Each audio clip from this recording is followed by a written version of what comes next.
could do every social media platform at the moment. Unfortunately, I have an hour, so I'm going to stick to Facebook and Twitter.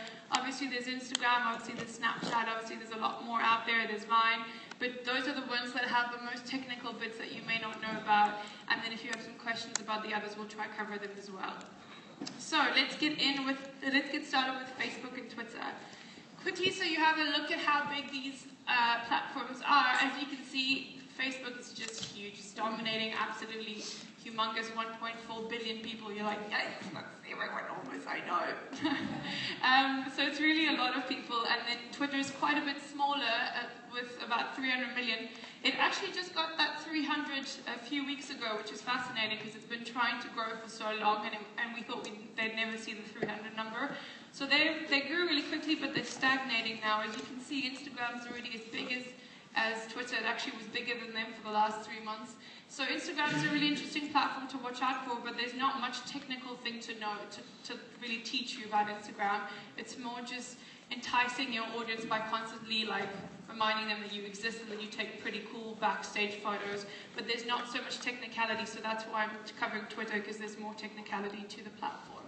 So the one thing that is obviously certain for both of this and for, in general, marketing is that mobile is the most important shift, right? So we all kind of were like, wow, online and internet, and come on guys, we've done that, as you know, in Sweden, and that's not such a big deal. It's all about mobile and how friendly things are on mobile. Now, although that's something that I say, people are like, yeah, duh, I totally know mobile is important, why is she telling me this? That you don't actually test that out all day in, day out. I find a lot of people know theoretically mobile is important, but I have tried so many artists' websites that don't work on my phone, you'd be surprised. Now, work doesn't mean that I can type in your address and something pops up. Work means that I don't have to go, ooh, close the thing, zoom in, oh wait, what's how broken link? That's not working, right? It means it's a really bad experience. It has to be mobile enabled, mobile friendly. It has to be really, I need to be able to click on any link you give me, and it needs to be a good experience on my phone. Now, not just your phone, not just your new brown shiny iPhone 6, but also my crappy Android and your friend's worst version of the iPhone 4, right? So you can't just test it on one phone on super fast Wi-Fi and think, yeah, this thing's fine, right? You really need to think about the fact that half the population doesn't have an iPhone, right? 80% of the population has an Android phone. Did you know that? 80% Android. Now, of course, the countries with the most money are probably buying your music have probably it's 40, 60 iPhone, but it's still important that you're trying both of them out and you don't just think of one single, your brand new shiny iPhone 6. The important thing about this as well is that Facebook is getting up to 20, 25, 30% of their users only being mobile, so they don't even touch a desktop. So you really want to be checking, as I said, all of the things happening on your website and your social media and all your links on a mobile phone. Okay, let's get into Facebook. So, how do we feel about Facebook? Like meh?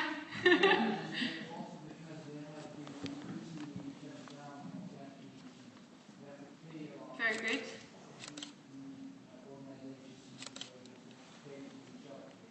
Absolutely, I was hoping someone would say that. So there are a lot of complaints at the moment. I'll have to get your opinion in a second. There's a lot of, in case you didn't hear it, there's a lot of discussion about the problem where we put a lot of time and effort getting good following on Facebook, and now we have to pay to reach these people. So it's really annoying because you pay to get likes, so you make effort to get likes, but then the more likes you have, the more you have to pay to reach them. Very frustrating, I appreciate. I'll talk about how we get over that. Next opinion? I have a question. That you said before, can I work from, I work from my desktop, yes. Where I put information on Facebook, yeah. Links for the music or something. Sure. It's correct that I can use from the desktop. You create on a desktop, yes, absolutely. You find the visitors maybe use yes, so that's absolutely correct. I would say that that's more or less how Facebook is split. People tend to create on desktop but consume on mobile. Yeah, so that's correct. But we're really worried about consumption, not creation. So obviously it's fine if you create everything on your desktop, but because most people create on desktop, they don't go and check it on their mobile, which is the problem. So you actually need to be creating on desktop because it's probably easier for Facebook. Twitter, you can get away creating on your phone. But then you need to make sure that you whip out your phone and say, okay, is this working? And then also ask your friend to check out on his Android phone if it looks good as well. Yeah?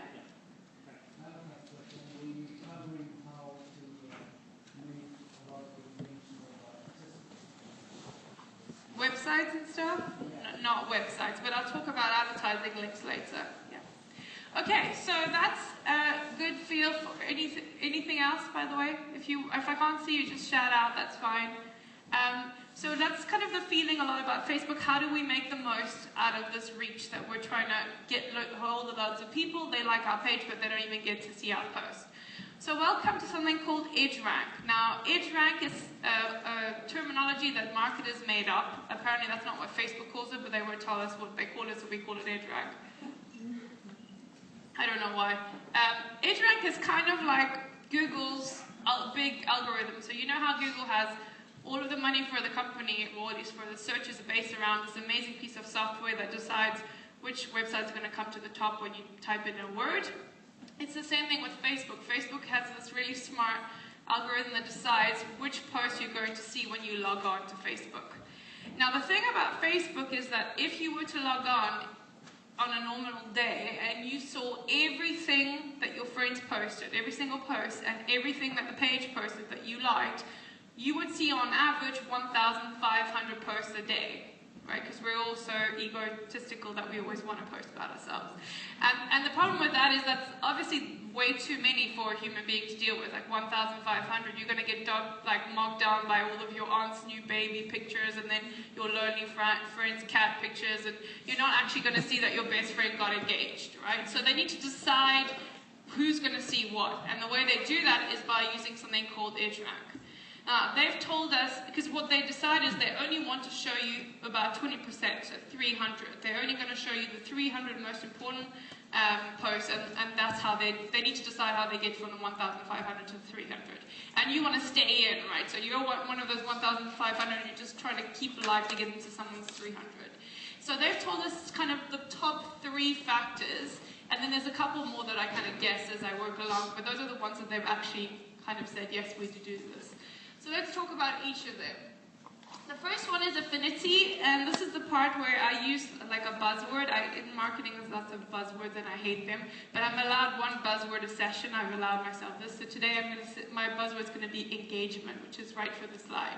So if you speak to marketing people, they always tell you, oh, it's all about engagement, which drives me crazy, but it is true, right? The more people interact with your page, the more that's a sign to Facebook that they care about what you're saying, the more likely it is that you will see the stuff that they're posting. Now, in terms of engagement, the way that Facebook ranks it is first it's a first it's a click. So actually clicking on a post counts. Sorry if I'm making noise. Clicking on a post counts as an engagement. Then it's a like or a comment. They're more or less the same. And then the one that counts the most is a share. Now, it's also individualized, so if you're a person that's always clicking, sharing, liking, bless you, that will count less than if someone never engages and one day decides to share, because then they know that's a super share, right? So it's all individualized as well. So that's how they check it. So they'll see what you're engaged. And this is kind of what it looks like. You've all been through this. This is Batman's page as an example. Robin likes Batman's page, and every time Batman posts on the page, you'll find that Robin interacts with it. He likes, he comments, he shares. He also likes photos. They track what type of content you like. So it's very highly likely that every time Batman's page posts, it will appear on Robin's newsfeed, right? You know what this is like. You see your best friend stuff. And the opposite, of course, is Bane. Bane is just spying on Batman. He's just liking the page so that he can check out what's going on. But he often tells Facebook, I don't want to see this anymore because he's very jealous. And he'll never give him a like, a comment, or a share, right? So it means that it's a very low probability that when Batman posts, Bane would actually see that. So you know this, right? But you know this, but do you really think about it when you're creating content? Because sorry, am I making a noise when I move? Is that annoying? Is that okay? It means that every time you post as a page, it will show it to the super fans first, to the people who really care about your stuff. And they have the ability to make or break you. So if they engage with it, it's going to go to the Luke super fans and the casual fans, and then the guys who hardly care about you, right? So for you to get to the casual, really maybe like you, possibly will like you fans, you need to go through the super fans. You can't create average content for the lukewarm fan because they're never going to see it. Because the super fan is going to be like, oh great, your album cover, I've only seen that 6 times this week, thanks for that.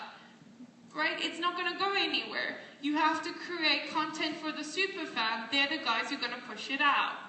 If you create it for the back end, they're never going to see it. So that's really, really important. Figure out who's always liking, commenting, sharing. Take those guys out for lunch. People laugh here. I'm not joking. Take your super fans out for lunch. Ask them, what do they like? What do they get excited about? Create that content. I promise you, you will double what you're doing. I don't know what you're doing, but you'll double it, right? The next one is edge weight. So edge weight is about the type of content. Now this one's very interesting because Facebook used to tell us that they did care, and then now the PR guy's telling me they don't, but I kind of think they do. So anyway, it's a bit of a discussion here. Edge weight is about the type of content. So now, which type of content do you think does well? So type, I mean a link, a photo, a video, or a status update, a text-only update. What do you guys know about social media? What does well on Facebook? Pictures. Pictures. Videos. Anything else? How many people say pictures? Cool. How many people say videos? Okay, links. Wow, no one. And status updates. Well, we have 2 or 3 hands. Now, welcome to the beauty of a misconception. Look at photos. Oh. What? Now, that is not, now, wait, do not freak out. This is the exact, wait, pictures, wait, let's just calm down. So this is the problem about statistics, because I show this and everyone's like, I'm never doing a photo again. No, right, you gotta, remember, this is statistics, you gotta just chill out before you photograph the picture and then you tweet it and say never photos on Facebook. That's not correct, right? Just calm down here, this is where people go really wrong. This is a study that was taken by social bakers in the first few months of this year, and they studied 4,000 pages and something like 500,000 posts, so it is a huge study. Now, the reason why photos are so low doesn't necessarily mean that photos are dead, it just means that we're using them really badly, okay? Because up until kind of the end of last year, we knew photos were the golden type of post. Everyone was like, photo, you put a photo, every social media guy is like, you need to take more photos. Like, photos are the way to your fans' hearts, right? All that stuff. Now that's great, but we thought it just means that we can put any photo and then we're going to get a lot of reach. So we are not using photos correctly. We're just saying it's a photo, it will do well, right? As I mentioned earlier, if you put the same album cover up 4 times when you release your album, that is a photo, but it's a bloody boring photo. Stop giving me your album cover. I know what it looks like, right? So just doing a photo doesn't necessarily mean it will do well. A photo that is personal, that is showing backstage, that is like getting the fan closer to the artist, of course that will do well, right? But just saying a photo will do well is not true anymore, especially since Facebook now has a new favorite friend, which is video, right? So when video came about, photo got kicked out, and now video is the new hot kid on the block, right? Now, please, again, this is where people look at statistics and start changing it. You got to think about it. The other thing that I think why photos are not doing so well is because if you think of a photo, there's nothing to click. A link is clickable. Facebook counts a click as an engagement. Therefore, as people are actually clicking on a link, you're giving them something to do. Of course, they can comment, and share. But a link has an extra action you can do. You can actually click on it, and that is some type of engagement. Therefore, it might be doing slightly better.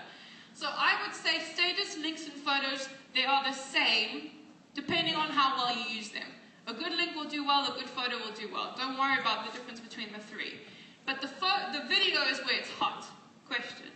I read that if you post a link to another website, yes, Facebook will not show that to your fans because they want to keep the followers on Facebook. Is that true? No, it's not. It's true in the sense that if people click on it and they come right back, They'll call that clickbaiting. So they can tell when you give out links that are not, well, first of all, they can tell when you give out links that don't work on mobile. They won't show those because they know most of the people are on mobile. So if you have an unfriendly mobile link, they probably won't show that. And if people are clicking and coming right back to Facebook, they realize you're annoying them. Now, there is a discussion about Facebook trying to host some of the website's content, but that's something else. We'll talk about that towards the end, but good question. Now, the thing I really want, yes?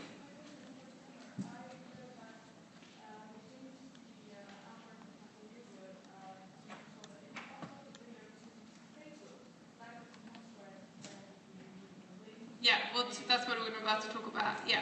So, it's really important here, which is related to the question here, is that a video is not a YouTube link, right? It's not a Vimeo link. It's not a whatever it might be.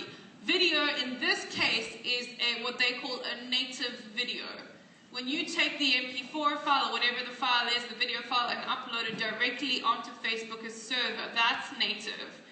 Now, we used to be really lucky because they used to like YouTube links, so you could do a YouTube link and that was some sort of special link that did very well, and it was playable, and it looked really nice, and it was nice and big.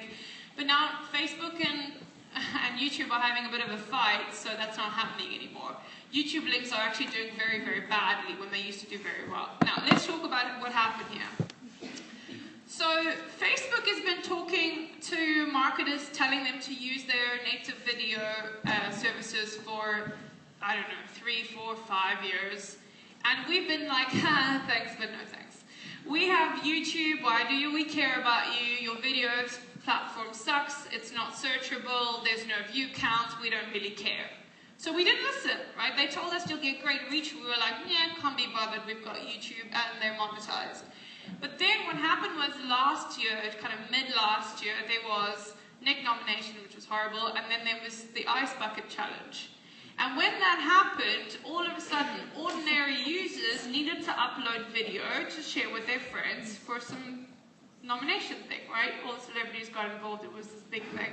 And we kind of realized, oh, those videos, they kind of look good. They autoplay and they stay in my newsfeed forever. Maybe I should try this thing out.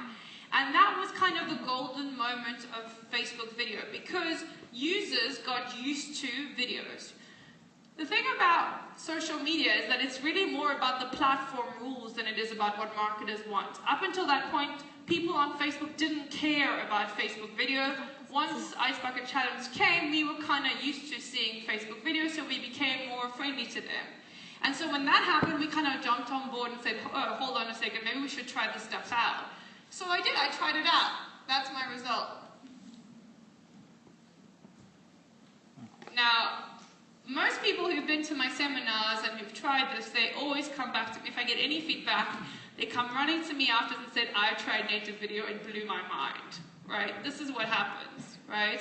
It does blow your mind because the first few times you do it, you start getting crazy things like that. So this is crocodiles. They have 40,000 likes on Facebook. The first video I put up, I got 60,000 people reaching it without paying.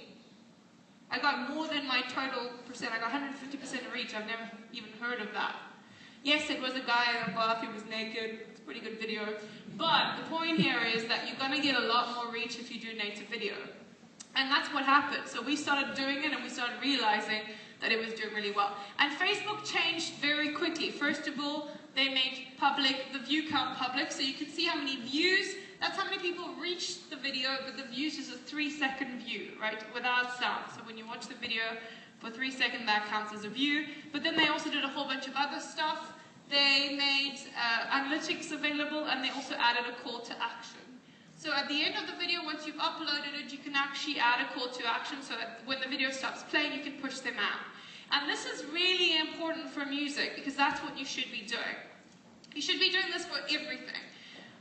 Obviously, the first one is for music videos. So you have a music video, you upload 15 to 20 second snippet of it on Facebook, and then you put watch more at the end with the URL, pushing it out to YouTube.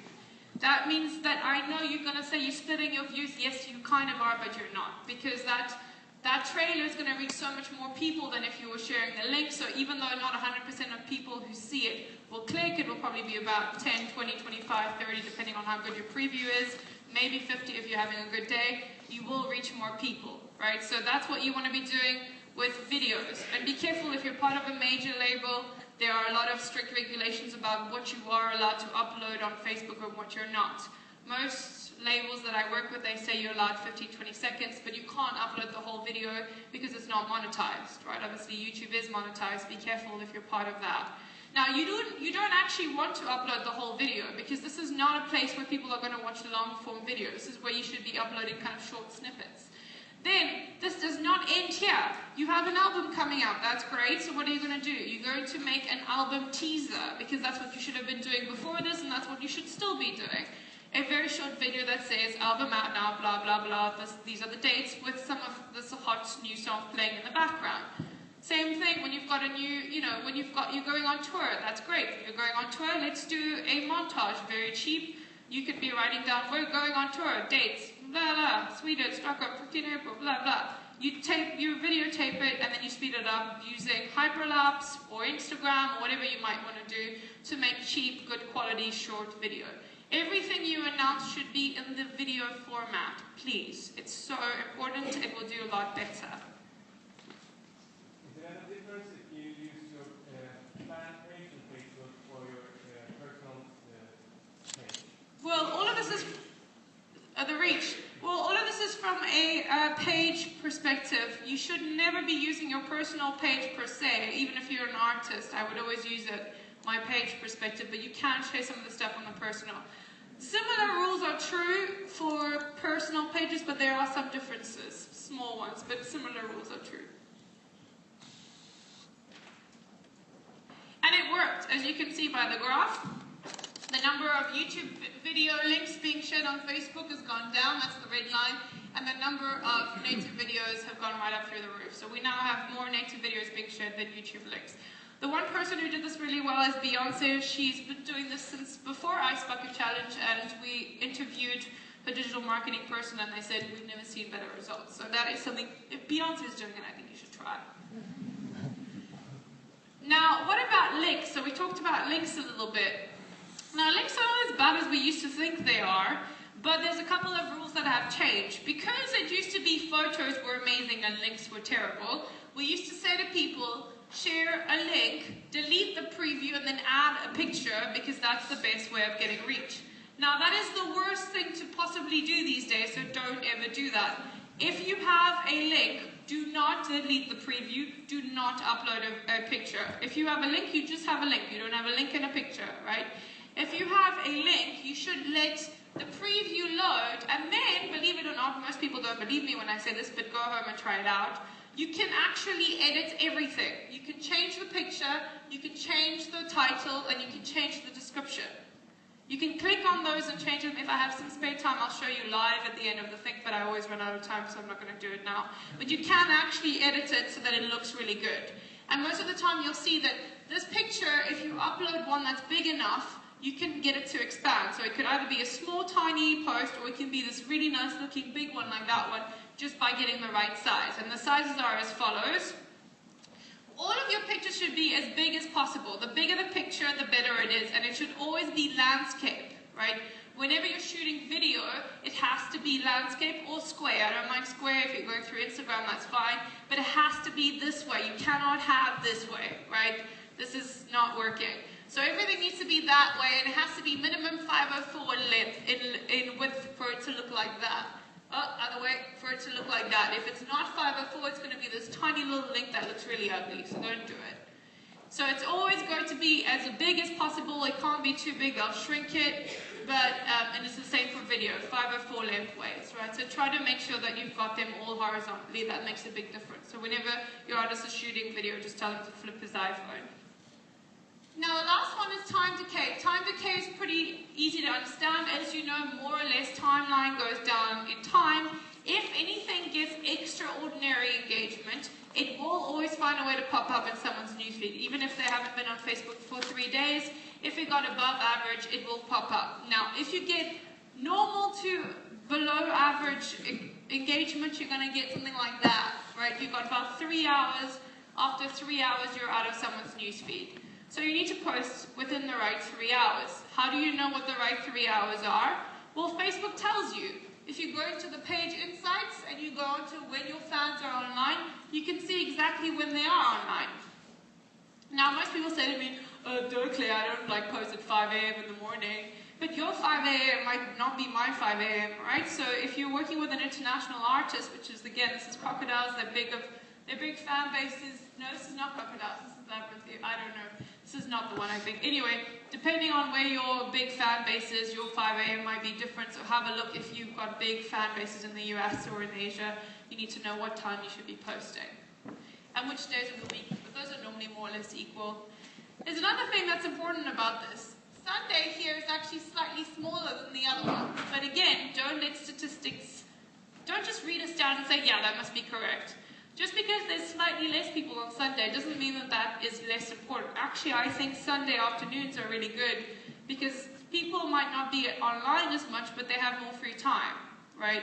If you're going to ask someone to enter a competition or do some stuff, I always find posting on a Sunday evening's quite good because you're kind of laying around, you don't have much to do. You're more likely to do some of the stuff.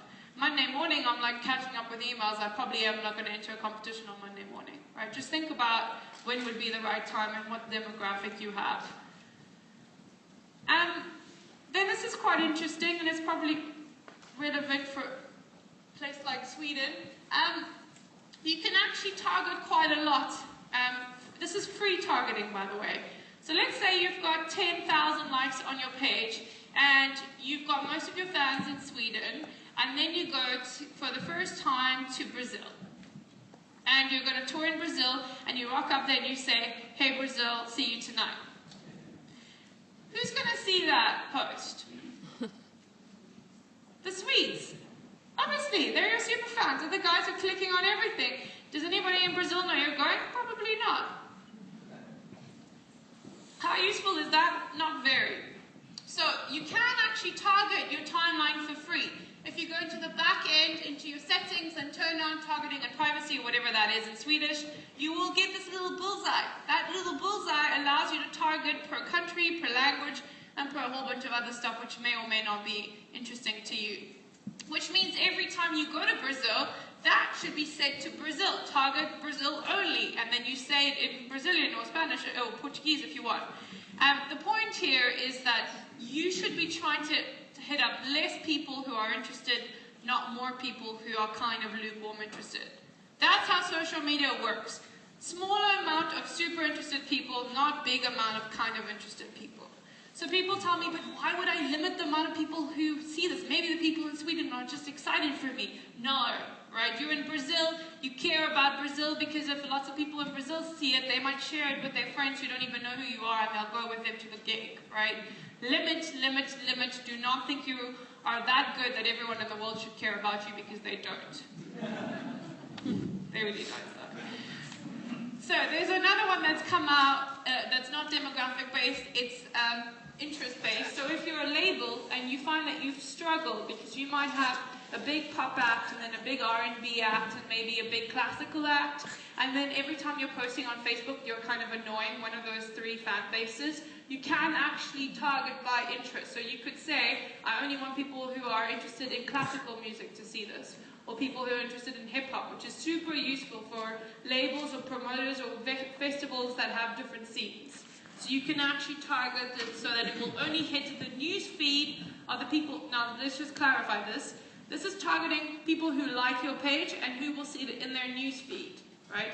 If they go to your page, they'll still see it, but it's deciding whose news feed you want to get into.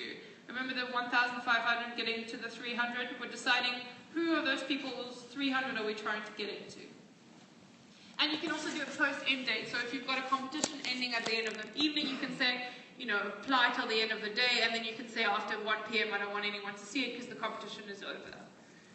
Now, that's about targeting in the newsfeed, but what if you've got two release dates? You've got a Swedish, you've got a date when the album comes out in Sweden, then maybe you go to the US and that will come out in a month later.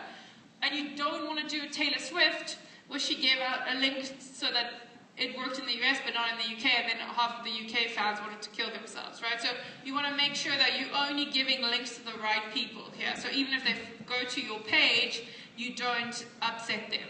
So this actually targets not only the newsfeed, but the page entirely. So you can do 2 posts, one with the US, one with the UK, one with Sweden, one with the US, whatever it might be, and those will only be visible to the people who either speak a certain language or who are in a certain country based on their IP.